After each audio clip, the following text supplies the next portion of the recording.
బాబు,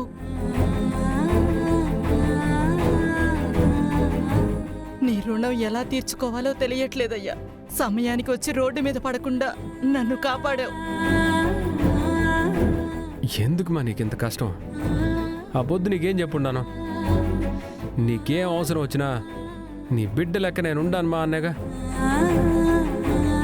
ఒక్క ఫోన్ చేయడానికి ఏమై ఉండదు.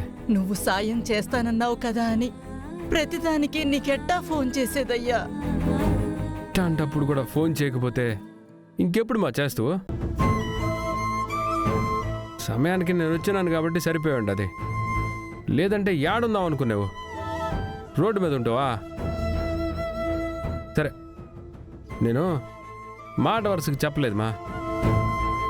నీ బిడ్డంతో నేను అంతే. బాబు,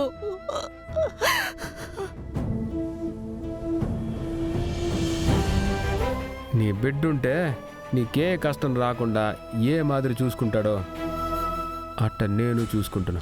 కన్న బిడ్డలు ఈ రోజుల్లో పట్టించుకోవట్లేదు. అలాంటిది ఈ ముసలిదానికి నిజంగా నువ్వు అండగా నిలబడతావా అయ్యా?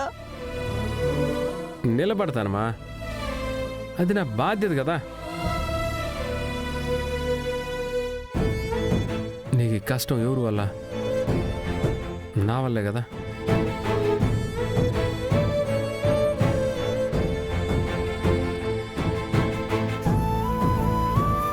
ఆ పొద్దు ఏం చెప్పినాను నీకు, ఈ పొద్దు చెప్తాను. నువ్వు నోరు తెరిచి అడగాలే గానే నా ప్రాణాలు కూడా సంతోషంగా ఇస్తున్నా నీకు. బాబు,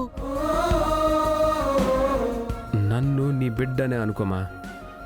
ఏదన్నా అవసరం అయితే నీ బిడ్డకి ఎట్టా చెప్పుకుంటావో నాకు అట్నే చెప్పుకో. నన్ను అడుగు. బయట ఉండి బ్రతులాడుకున్న మాదిరి అవతల ఉండి అప్పడిగిన మాదిరి కాదు. నా బిడ్డ నా హక్కుతో అడుగు. ఒరే చిరు, నాకు ఇది కావాలరా అని గట్టిగా అడుగు. నువ్వు అడిగింది ఏదన్నా సరే నేను చేస్తున్నా. ఇక నుంచి నువ్వు ఇట్టంతా బాధపడాల్సిన పని లేదు. అసలు ఇప్పటిదాకా నీ గురించి ఆలోచించకపోవడం నాదే తప్పు. ఇక నుంచి నీ బాధ్యత నాదే. బాబు, ఈ ఇంటి అద్దెలు ఇవన్నీ నేను చూసుకుంటాను. నువ్వు ప్రశాంతంగా ఉండు చాలు. బాబు.